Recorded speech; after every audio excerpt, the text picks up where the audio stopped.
देखिए, आज इस मौके पर आए हुए प्रेस के मेरे तमाम साथियों, एक तो सबसे पहले आपका बहुत बहुत आभार, बहुत बहुत अभिनंदन, धन्यवाद। जो आज ये प्रेस वार्ता बुलाई गई है, हम लोग दिल्ली में और अब दिल्ली से बढ़ के ये पूरे देश में पहुंच चुका है, बहुत दूर गांव-गांव तक पहुंच चुका है आंदोलन। ईवीएम के खिलाफ जो आंदोलन है, उसी सिलसिले में मैं आज आया हूं और मैं बहुत दिल से धन्यवाद देता हूं प्रभजीत सिंह जी का। उन्होंने मेरे निवेदन पर सभी किसान आगू साथियों को बुलाया, संयुक्त किसान मोर्चा से रविंदर जी को और संयुक्त किसान मोर्चा से ही बूटा सिंह सादीपुर साहब को, कि ये जो आंदोलन ईवीएम का आंदोलन है, ये पूरे देश का आंदोलन है, हर व्यक्ति का आंदोलन है। 140 करोड़ नागरिकों का, भारत के 100 करोड़ मतदाताओं का आंदोलन। और यह आंदोलन इसलिए है कि जो तरीका अपनाया जा रहा है वोट के लिए, वो किसी भी सूरत में, किसी भी तरह से न तो स्वतंत्र है, न निष्पक्ष है और न ही वो पारदर्शी है। ट्रांसपेरेंसी कुछ नहीं है। और तरीका जो होना चाहिए, और इलेक्शन कमीशन की जो अनुच्छेद 324 के तहत जिम्मेदारी है, वो ये है कि जो इलेक्शन हो वो पूरी तरह से फ्री, फेयर एंड ट्रांसपेरेंट हो। आम से आम व्यक्ति को, साधारण व्यक्ति को, अनपढ़ अशिक्षित व्यक्ति को भी समझ में आनी चाहिए कि जो तरीका वोटिंग का है, वो जिस उम्मीदवार को और जिस पार्टी को वोट देना चाहता है, उसकी वोट उसी उम्मीदवार, उसी पार्टी को गई है, ये सामने से साफ साफ दिखना चाहिए। इलेक्शन कमीशन कहता है कि हम पे विश्वास करो, हम जो कह रहे हैं सही है। क्यों करें विश्वास? ये विश्वास का मसला ही नहीं है। जिस देश में इतनी बड़ी संख्या में सरकारी अधिकारी और कर्मचारी भ्रष्ट हो चुके हैं, अपनी नौकरी बचाने के लिए किसी भी हद तक सरकार की गुलामी कर सकते हैं, वहां किसी पर क्यों विश्वास किया जाए? विश्वास का मतलब ही नहीं है।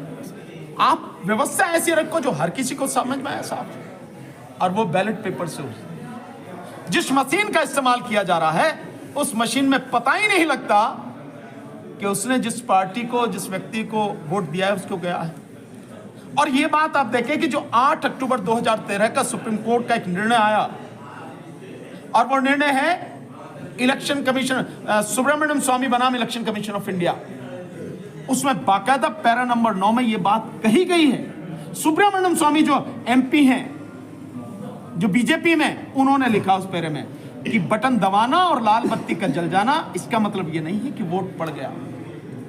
जो वोट दे रहा है, उस व्यक्ति को साफ साफ पता होनी चाहिए कि उसने जिस कैंडिडेट और जिस पार्टी को वोट दिया है, वो उसी को गया, और ये बिल्कुल फिजिकली उसे नजर आना चाहिए।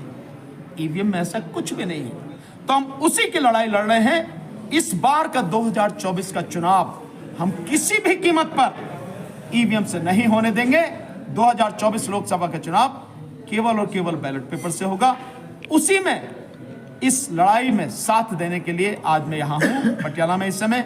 अभी इसके बाद 4 बजे मेरी मीटिंग जालंधर में है, वहां पहुंचूंगा। और मैं जितने भी संयुक्त किसान मोर्चा के किसान आगू हैं, यूनियन से, सभी से, और जितने भी एडवोकेट साथी हैं, उन सबसे निवेदन करने आया हूं इस लड़ाई में साथ। सुप्रीम कोर्ट ने, जैसे आपने बताया कि ऑर्डर किया कि लाल बत्ती जल गई, इससे क्लियर नहीं होता कि वोट कहाँ गई है, लेकिन सुप्रीम कोर्ट ने उस पर पाबंदी भी नहीं लगाई। इसमें कारण क्या लगता है? इसी आगे लेके जाओगे आप? देखिए, सुप्रीम कोर्ट ने उस ऑर्डर में जो बात कही थी, वो ये कही गई थी कि भाई ईवीएम मशीन में भरोसा हासिल करने के लिए इसके साथ वीवीपैट लगाई जाए। और आप देखेंगे कि हमने अभी इसी 6 जनवरी को दिल्ली के जंतर मंतर पर बाकायदा ईवीएम में जो घोटाला होता है, किस तरह से वोट किसको दी जाती है और कहां जाती है, बाकायदा उस मशीन का वीवीपैट जिसे कहते हैं, हमने पूरा डेमोन्स्ट्रेशन करके, प्रदर्शन करके दिखाया। आप जानते हैं उसके बाद असर क्या हुआ? उसके बाद असर यह है कि इलेक्शन कमीशन, ऐसा पहले कभी नहीं हुआ, इलेक्शन कमीशन जगह जगह देश में ईवीएम को ले जाके दिखा रहा कि आओ वोट डालो, देखो हमारी मशीन खराब नहीं है। हमारा सवाल इससे आगे है, एक पासे जब पढ़े लिखे लोग नहीं जानते कि ईवीएम मशीन कैसे काम करती है, तो इस देश में लगभग आधी आबादी जो अनपढ़ है वो कैसे जानेगी? और तरीका वही होना चाहिए कि हर कोई जाने। ਜੀ ਇੱਕ ਪਾਸੇ ਤੁਸੀਂ ਕਹਿ ਰਹੇ ਹੋ ਕਿ ਇਸ ਵਾਰ ਅਸੀਂ 24 ਦਾ ਇਲੈਕਸ਼ਨ ਈਵੀਐਮ ਮਸ਼ੀਨ ਰਾਹੀਂ ਨਹੀਂ ਹੋਣ ਦੇਵਾਂਗੇ, ਪਰ ਉਧਰ ਪਿੰਡ ਜਾ ਕੇ ਸਮਝਾਇਆ ਵੀ ਜਾ ਰਿਹਾ ਈਵੀਐਮ ਰਾਹੀਂ। ਫਿਰ ਇਹ ਲੜਾਈ ਕਿੰਨੀ ਕੁ ਜਿਹੜੀ ਆ ਬੱਧਤਾ ਨਾਲ ਲੜੀ ਜਾਏਗੀ ਤੇ ਕਦੋਂ ਤੱਕ ਇਸ ਦਾ ਕੋਈ ਅਸਰ ਹੋਏਗਾ? ਕਿਉਂਕਿ ਇਲੈਕਸ਼ਨ ਤਾਂ ਸਿਰ ਤੇ ਆ ਗਿਆ 16, ਉਹਨਾਂ ਨੇ ਜਿਹੜਾ ਅਪ੍ਰੈਲ ਆ ਉਹਦੀ ਇੱਕ ਡੇਟ ਵੀ ਜਿਹੜੀ ਆਪਣੇ ਅਧਿਕਾਰੀਆਂ ਨੂੰ ਦਿੱਤੀ ਸੀ, ਉਹ ਵੀ ਸਾਹਮਣੇ ਆ ਗਈ। देखिए, मुझे नहीं पता कि ये डेट आपको कहां से मिली है, ये तो अपनी जगह है बात। अभी इलेक्शन कमीशन की तरफ से तो कोई डिसाइड नहीं है। और दूसरी जो बात है कि हम कहां तक लड़ाई जाएंगे। मशीन को रोकना केवल 1 मिनट का काम है कि इससे नहीं होगा, बैलेट पेपर से होगा। मशीनों की तैयारी के लिए सालों लगते हैं। मशीनें बनती हैं, आती हैं, फिर अलग अलग जगह जाती हैं, फिर उनको तरीके से जो है जो भी उन्हें करना होता है वो करते हैं। ये सारी प्रक्रिया होती है। बैलेट पेपर बनने में कितना समय लगता है? कब बनता है बैलेट पेपर? बैलेट पेपर बनता है जिस दिन नाम वापस लेने की आखिरी तारीख होती है 3 बजे, और उसके बाद जो सभी जो कैंडिडेट हर कॉन्स्टिट्यूंसी में होते हैं उनको सिंबल अलॉट कर दिया जाता है। उसके बाद फाइनल लिस्ट लेके कि ये कैंडिडेट है इस कॉन्स्टिट्यूंसी में, तब वो छपने जाते हैं। मात्र 8 दिन में बैलेट पेपर छप जाते हैं, मात्र 8 दिन में। और इन मशीनों का जो खर्चा है, केवल वीवीपैट का खर्चा ही एक बार जो पिछले 2017 में बनी, उस दौरान जो खर्चा था वो तकरीबन 3,500 करोड़ का था, जो इलेक्शन कमीशन को दिए सरकार ने सुप्रीम कोर्ट के कहने पर। ये तो उसका खर्चा था। ईवीएम का खर्चा वो अलग बात, इसकी नहीं है। खर्चा कितना ही भी हो, समय कितना ही भी लगे, लेकिन देश के संविधान के अनुसार free, fair and transparent election कराने के लिए और पारदर्शी चुनाव के लिए, लोकतंत्र को बनाए रखने के लिए जरूरी यह है कि सब कुछ शीशे की तरह साफ हो, कहीं कुछ धुंधला ना हो। ਫਿਰ ਵਿਰੋਧੀ ਪਾਰਟੀਆਂ ਕਿਉਂ ਨਹੀਂ ਮੁੱਦਾ ਚੱਕ ਰਹੀਆਂ ਜੀ? ਜਿਵੇਂ ਕਾਂਗਰਸ ਹੋਗੀ ਜਾਂ ਹੋਰ ਪਾਰਟੀ, ਉਹ ਕਿਉਂ ਨਹੀਂ ਮੁੱਦਾ ਚੱਕ ਰਹੀਆਂ ਜਦੋਂ ਉਹ ਵੀ सतत वार चल रही है? देखिए, हमारी बात सबसे है। अभी जैसे हमने 6 तारीख का प्रोग्राम किया, तो हमने सबको, जो इंडिया गठबंधन में मुख्य पार्टियां हैं, बाकायदा हमने ईमेल के माध्यम से हमने उनको लेटर भेजा कि इस लड़ाई में आप भी आइए। हम अभी भी लगातार कोशिश कर रहे हैं। अब उनसे फिजिकली भी हम जाके बात कर रहे हैं, उनके ऑफिस में जाके, क्योंकि ये मुद्दा तो सबका है। सबसे ज्यादा मैंने तो कहा, दिग्विजय सिंह जी जो आए थे, अभी एक मीटिंग हुई थी हमारी, उस मीटिंग से पहले वहां पे नॉर्थ एवेन्यू में, तो मैंने उनको कहा कि सबसे बड़ा नुकसान तो कांग्रेस को हुआ है, तो कांग्रेस को सामने आना चाहिए इस मुद्दे को लेकर। जीता हुआ इलेक्शन आपके हाथ से छीन लिया गया, तो आप कहेंगे, और अगर देश तबाह होता है तो कांग्रेस भी गुनहगार होगी, सभी पार्टियां गुनहगार होंगी, तो उन्हें आना पड़ेगा। मुझे विश्वास है इस लड़ाई में देर सवेर वो सब आएंगी, पर ये आंदोलन जन आंदोलन बनना चाहिए, और मैं जानता हूं ये जन आंदोलन बनेगा। मैं एक इसमें आपको बताना चाहता हूं क्यों मैं ये बात कह रहा हूं इतने विश्वास के साथ। आज मैं आया हूं तो आप सबको देख रहे हैं, संयुक्त किसान मोर्चा के जो आगू हैं आज हमारे साथ बैठे हैं इस मीटिंग में। इसके अलावा हमने एक नंबर दिया था, मैं वो नंबर आपको बता रहा हूं, आप पूरे सब लोग, हमने मिस कॉल का नंबर दिया था, ये जानने के लिए कि जो हम बात कर रहे हैं वो कहां तक पहुंच रही है।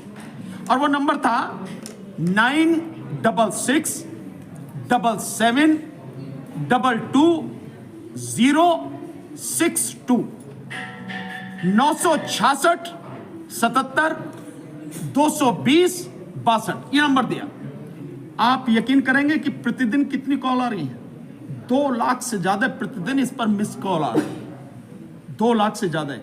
और इसके अलावा जो मैंने नंबर दिया था कि जो जुड़ना चाहते हैं वो मेरे नंबर पर मैसेज करें, मेरा फोन बंद नहीं रहता 2 मिनट के लिए भी, सुबह से लेकर शाम तक इतने फोन आ रहे हैं। और मैं दावे के साथ कर रहा हूं गांव गांव तक होगा, और इसीलिए मैं आपको कह रहा हूं ये लड़ाई गांव गांव तक पहुंच चुकी है, पहुंच जाएगी। ईवीएम गांव में घुस नहीं पाएगी, मैं दावे के साथ कह रहा हूं। सर ईवीएम से गल चुकी है, लेकिन जो बैलेट पेपर तो लगता नहीं कि जिवें पॉपुलेशन अपने इंडिया की कि लंबा प्रोसेस है बैलेट पेपर का। कैसे लंबा प्रोसेस है, मुझे आप बताइए। इस देश में क्या लोगों की कमी है? मैन पावर अगर चाहिए तो बढ़ाई जा सकती है, कमी तो है नहीं, 140 करोड़ की आबादी है। क्या इस देश में पैसे की कमी है? जब इस देश के प्रधानमंत्री पर प्रतिदिन 43 से 45 करोड़ रुपए केवल उसके प्रचार पर खर्च होते हैं, तो पैसे की कमी है? नहीं, कोई पैसे की कमी नहीं है। इसके अलावा अगर डेमोक्रेसी को बरकरार रखने के लिए, संविधान को बचाने के लिए काउंटिंग में 2 से 4 दिन और लग जाते हैं तो क्या फर्क पड़ता? हालांकि इतने लगेंगे नहीं, मैं आपको इसका उदाहरण बताता हूं। ये बात जब आई कि भाई वीवीपैट की पर्चियों की गिनती होनी चाहिए, तो चुनाव आयोग की तरफ से क्या उत्तर दिया गया था सुप्रीम कोर्ट में? उसने कहा था इसमें थोड़ा सा खर्चा होगा, हमें इंतजाम थोड़ा बड़ा करना पड़ेगा और 4 से 5-6 दिन और लगेंगे। एक देश को, इतना बड़ा देश, दो मदर ऑफ डेमोक्रेसी कहा जाता है, उस देश में डेमोक्रेसी को बचाने के लिए क्या ये बहुत बड़ी कीमत है? क्या ये कीमत देश अदा नहीं कर सकता? और डेमोक्रेसी इसलिए बचानी है कि डेमोक्रेसी बचेगी तो ही इस देश के तमाम लोगों के अधिकार बचेंगे, नहीं तो बचेगा कुछ नहीं। और मैं बार बार कह रहा हूं, इस बार का चुनाव अगर ईवीएम से हो गया, निश्चित रूप से मोदी जीत के आए। सर ईवीएम और मोदी जीत के आएंगे तो इसके बाद चुनाव होने नहीं है, लोकतंत्र खत्म होना है, पक्का राजतंत्र की स्थापना होनी है। सर ईवीएम तो ਹੁਣ ਤੁਸੀਂ ਮੁੱਦਾ ਚੁੱਕਿਆ, यूपी ਦੀ गवर्नमेंट ਆ ਵੀ ईवीएम सिखाते, लेकिन ਹੁਣ ਜਦੋਂ ਮੁੱਦਾ ਕਿਉਂ ਚੁੱਕਿਆ ਜਾ ਰਿਹਾ? नहीं, मैं नहीं जानता कि उनके समय में क्यों किसी ने नहीं किया। मुझे जो लगा, जिस दिन से 30 मई 2019 से, जब 2019 का लोकसभा चुनाव हुआ, उसके बाद जो सारी गड़बड़ियां सामने आई, हमने उस दिन से मुद्दे को लिया और उस दिन के बाद से हमने 2019 में ही जंतर मंतर पर 5 बार प्रदर्शन किया और 4 बार राष्ट्रपति को ज्ञापन दिया और उसके बाद से हम लगातार इस मुद्दे को उठा रहे हैं। अगर कोई नहीं उठाता तो इसका मतलब ये नहीं है कि मैं भी नहीं उठाऊं, और अगर पहले नहीं उठा तो इसका मतलब ये भी नहीं है कि अब नहीं उठाया जाए। आपके विरोध और प्रदर्शन के बाद भी इलेक्शन हुए हैं, उनमें जो सत्ता में अभी काबिज सरकार है, उनके लोग जो खड़े हुए थे वो भी हारे हैं। क्या उस समय ईवीएम में कोई फिक्सिंग नहीं हुई? नहीं, सब कुछ है। देखिए ना, स्थिति ये है कि कहां सब कुछ क्या हो रहा। अब मुझे आप बताइए, मैं आपसे सवाल पूछता हूं। द क्विंट ने यह सवाल पूछा 2019 के चुनाव के दौरान, चुनाव होने के बाद, जिस समय वोटों की गिनती हो रही थी 23 मई 2019 को, जो इलेक्शन कमीशन की वेबसाइट पर डाटा पड़ा था, वो डाटा बताता था कि 373 पार्लियामेंट्री कॉन्स्टिट्यूंसी में 8,000 से लेकर 18,000 वोटें ज्यादा या कम थी। क्विंट ने पूछा ये क्या है? 4 बार उन्होंने लेटर दिया, इलेक्शन कमीशन ने उनके किसी लेटर का जवाब नहीं दिया, बल्कि 3-4 दिन बाद वो आंकड़े ही वहां से हटा दिए गए, वो डाटा ही वहां से डिलीट कर दिया गया। अगर आप सही हैं तो क्यों नहीं करते हैं? और अभी आपने देखा 2000, ये अभी जो चुनाव हुआ है विधानसभा का चुनाव 5 राज्यों में, एक कैंडिडेट जो राजस्थान में था और एक कैंडिडेट जो मध्य प्रदेश में था, दोनों कैंडिडेटों के बूथ में, जिस बूथ पर वो खुद हैं, उनका वोट जहां है, उस बूथ में उनका वोट जो है 0 निकला। मैं मान सकता हूं परिवार के लोग ना दें, लेकिन जो कैंडिडेट है वो भी नहीं देगा अपने आप को वोट, 0 कैसे निकला? और फिर यही सवाल, अगर पोस्टल बैलेट में 199 सीटों पर कांग्रेस आ गए हैं, तो ईवीएम की गिनती के बाद ये उलट कैसे गया सारा? एक सर भाजपा वालों वन नेशन वन वोट की गल कही है, ਤੁਹਾਡੀ ਕੀ राय है ऊपर? देखिए, इसके आगे, अच्छा आपने सवाल पूछा, इसके आगे और बता रहा हूं, केवल यहीं तक नहीं रुके वो, वन नेशन वन इलेक्शन, उसके आगे बढ़ गए हैं। दिल्ली में पोस्टर लगे हुए हैं, वन नेशन वन लीडर, मतलब एक वही व्यक्ति है इस देश में, मोदी का फोटो लगा हुआ बाकायदा, यही सब कुछ है। सो ये जो वन नेशन वन इलेक्शन है, कैसे संभव है? मैं आपसे बताऊं, संविधान ये कहता है कि अगर विधानसभा का चुनाव हुआ है तो विधानसभा का चुनाव 5 साल बाद होगा, अगर विधानसभा भंग नहीं कर दी गई है, कोई ऐसी आपात स्थिति नहीं है, 5 साल बाद। सपोज अभी आपके यहां पे चुनाव हुए पंजाब में, तो ये पंजाब के चुनाव 5 साल बाद होने हैं ना, अभी करा दिया जाए तो क्यों करा दिया जाए भाई? जिन राज्यों में, अभी 5 राज्यों में अभी चुनाव हुए हैं, आप करें वन नेशन वन इलेक्शन, तो उसके साथ आप चुनाव कराना चाहते हैं, क्यों करा दिया जाए? इसको चलने दो ना, पूरे 4.5 साल 5 साल हैं, क्यों? क्योंकि संवैधानिक व्यवस्था ही है। तो जो मोदी सरकार काम कर रही है और जो मोदी जी प्रचार कर रहे हैं, वो पूरा का पूरा संविधान के विरुद्ध है, जिसे बर्दाश्त किसी सूरत में नहीं किया जाएगा। इससे आगे क्या सोचा है आपकी तरफ से, जो आपने संजय बनाई है? ਪਰ ਇਹ ਲੜਾਈ ਬਹੁਤ ਵੱਡੀ ਹੈ कि ਇੰਨਾ ਸਮਾਂ ਹੈਗਾ ਕਿ ਛੋਟੀਆਂ ਮੀਟਿੰਗਾਂ ਨਾਲ ਇਹ ਉੱਭਰ ਪਾਏਗਾ ਜ਼ਿਆਦਾ? समय की कोई कमी नहीं है, संविधान में प्रावधान है, अगर स्थिति हो तो इलेक्शन को 6 महीने तक आगे टाला जा सकता है। तो जो ये बताया जा रहा है, जो कहा जा रहा है, ये उन लोगों के लिए तो ठीक है, उनको बहका दिया जाता है जो संवैधानिक व्यवस्था को नहीं जानते, जो कानून को नहीं जानते कि साहब ये है स्थिति, इस वजह से होगा, इतना खर्चा। ऐसा कुछ भी नहीं है। संविधान में हर तरह की व्यवस्था है कि अगर परिस्थिति ऐसी है तो आपको क्या करना है। समय की कोई कमी नहीं है किसी भी तरह की। लेकिन मैं आपको कह रहा हूं, इस देश की जनता को धन्यवाद, जिसे अनपढ़ समझा जाता है, ना समझ समझा जाता है, वो गांव गांव में लोग इसका जबरदस्त तरीके से विरोध कर रहे हैं और खड़े हो चुके हैं। और इतने थोड़े से समय में यह आंदोलन पूरे देश में गांव-गांव तक पहुंच चुका है।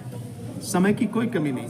और मैं समझता हूं आज जब मैं यहां हूं तो किसान मोर्चा के संयुक्त किसान मोर्चा के साथी और आदरणीय बूटा सिंह सादीपुर साहब जो हमारे साथ में हैं, भाई साहब रविंदर पाटियाला जी हमारे साथ में हैं, कीर्ति किसान यूनियन से और संयुक्त किसान मोर्चा के आगू हैं। ये सब अब जब साथ में हैं, भाई हमारे साथ में प्रभजीत पाल जी हैं, सब लोग साथ में, तो कितने आपकी एक आवाज। मैं तो कहूंगा आप मेरे से सवाल पूछने के बजाय आप आपसे ही पूछिए। मैं तो चाहूंगा कि घोषणा यही प्रेस कॉन्फ्रेंस से सामने होनी चाहिए कि पूरा संयुक्त किसान मोर्चा इस आंदोलन का समर्थन करेगा।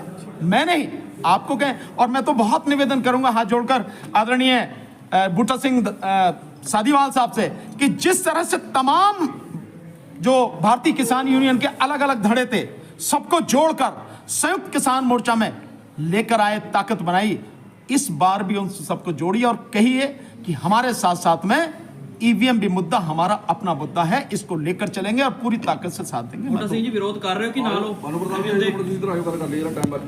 ਦੇਖੋ ਗੱਲ ਇਸ ਇੱਕ ਮਿੰਟ ਖੜ ਜੇ ਜਿਹੜਾ ਸੰਯੁਕਤ ਮੋਰਚੇ ਇੱਕ ਮਿੰਟ ਸਰ ਜਿਹੜਾ ਇੱਕ ਮਿੰਟ ਸਰ ਹਾਂਜੀ ਹਾਂਜੀ ਸਰ ਜਿਹੜਾ ਵੇਖੋ ਸੰਯੁਕਤ ਮੋਰਚੇ ਵੱਲੋਂ ਐਲਾਨ ਦੀ ਗੱਲ ਆ, ਉਹ ਤਾਂ ਸੰਯੁਕਤ ਮੋਰਚੇ ਦੀ ਮੀਟਿੰਗ ਕਰਕੇ ਹੁਣ ਇਸ ਟਾਈਮ ਤੇ ਮੈਂ ਤੇ ਰਵਿੰਦਰ ਜੀ ਆ, ਦੋ ਜਥੇਬੰਦੀਆਂ। ਤੁਹਾਡੇ ਆਪਣੇ ਜਥੇਬੰਦੀ ਨਾਲ ਅਸੀਂ ਨਾਲ ਆ ਬਿਲਕੁਲ। ਮੈਂ ਤਾਂ ਤੁਹਾਨੂੰ ਪਹਿਲਾਂ ਬੋਲ ਕੇ ਵੀ ਦੱਸਿਆ ਸਟੇਜ ਤੋਂ ਜਦੋਂ ਮੈਂ ਬੋਲ ਰਿਹਾ ਸੀ ਵੀ ਮੈਂ ਉੱਥੇ ਵੀ ਇਹ ਮੁੱਦਾ ਚੁੱਕਣ ਦਾ ਯਤਨ ਕੀਤਾ ਸੀ ਕਿ ਹੁਣ ਜਿਵੇਂ ਅੰਦੋਲਨ ਚੱਲ ਹੀ ਰਿਹਾ, ਸਾਰਾ ਦੇਸ਼ ਇਕੱਠਾ, ਸਾਰੇ ਦੇਸ਼ ਦੀ ਇਹ ਮੰਗ ਆ ਕਿ ਈਵੀਐਮ ਜਿਹੜੀ ਇਹ ਹਟਾਉਣੀ ਚਾਹੀਦੀ ਹੈ, ਬੈਲਟ ਪੇਪਰ ਰਾਹੀਂ ਵੋਟਾਂ ਹੋਣੀਆਂ ਚਾਹੀਦੀਆਂ ਨੇ।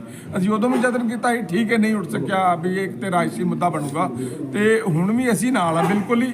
ਸਾਡੀ ਜਥੇਬੰਦੀ ਨਾਲ ਆ, ਡਟ ਕੇ ਖੜੀ ਆ। ਮੈਂ ਹੁਣੇ ਰਮਿੰਦਰ ਜੀ ਨਾਲ ਵੀ ਗੱਲ ਕਰ ਰਿਹਾ ਸੀ ਕਿ ਜਿਹੜੀ ਸਾਡੀ ਸੰਯੁਕਤ ਮੋਰਚੇ ਦੀ ਹਮਾਇਤ ਦੀ ਗੱਲ ਆ, ਉਹ ਅਸੀਂ ਸੰਯੁਕਤ ਮੋਰਚੇ ਦੀ ਮੀਟਿੰਗ ਦੇ ਵਿੱਚ ਇਹਨੂੰ ਫਾਈਨਲ ਕਰਕੇ ਉੱਥੇ ਸਭ ਕੁਝ ਕਹਾਂਗੇ। ਅਸੀਂ ਡਟ ਕੇ ਨਾਲ ਖੜੇ ਇੰਨਾ ਆ ਕਿ ਕਿਰਤੀ ਕਿਸਾਨ ਯੂਨੀਅਨ ਵੱਲੋਂ ਅੱਜ ਤਾਂ ਅਸੀਂ ਸੁਣਨ ਆਏ ਸੀ ਭਾਨੂ ਪ੍ਰਤਾਪ ਜੀ ਨੂੰ, ਇਹਨਾਂ ਦਾ ਕੀ ਤਰਕ ਹੈ, ਕੀ ਸਾਰੀ ਗੱਲ ਹੈਗੀ। ਲਾਜ਼ਮੀ ਤੌਰ ਤੇ ਇਸ ਤਰਕ ਦੇ ਉੱਪਰ ਵਿਚਾਰ ਕਰਾਂਗੇ ਔਰ ਇਹਨਾਂ ਨੇ ਸੰਯੁਕਤ ਕਿਸਾਨ ਮੋਰਚੇ ਨੂੰ ਅਪੀਲ ਕੀਤੀ ਹੈ, ਇਸ ਨੂੰ ਸੰਯੁਕਤ ਕਿਸਾਨ ਮੋਰਚੇ ਦੀ ਮੀਟਿੰਗ 'ਚ ਚਰਚਾ ਕਰਨ ਤੋਂ ਬਾਅਦ ਹੀ ਕੋਈ ਫੈਸਲਾ ਹੋ ਸਕਦਾ। ਉਸ ਤੋਂ ਪਹਿਲਾਂ ਕੋਈ ਗੱਲ ਕਹਿਣੀ ਇਹ ਹਰਕਤ ਨਹੀਂ। ਠੀਕ ਹੈ, thank you sir, thank you. Ballot paper का चुनाव चाहती है, बैलेट पेपर से चुनाव कराया जा सके, इसलिए हम सुप्रीम कोर्ट के सामने आज अपील करने के लिए आए, क्योंकि कल तारीख है और कल तारीख पे फैसला होना। कहना चाहेंगे वकील भी सड़कों पर उतर आए हैं, आम जनता कैसे आस लगाए? फिर देखिए, वकील सड़कों पर कुछ कहने के लिए आए हैं। वकील इसलिए आज सड़कों पर आए हैं ताकि सुप्रीम कोर्ट को ये बताया जा सके कि कल जो सुनवाई है, कल जो लंबित याचिकाओं पर सुनवाई सुप्रीम कोर्ट करने जा रहा है, उसमें देरी ना करे। उनको ये अपील करने के लिए आए हैं कि जल्दी से जल्दी इस जन आंदोलन में तब्दील होने वाले इस बहुत बड़ी मूवमेंट के ऊपर कल न कोई फैसला जो है सुप्रीम कोर्ट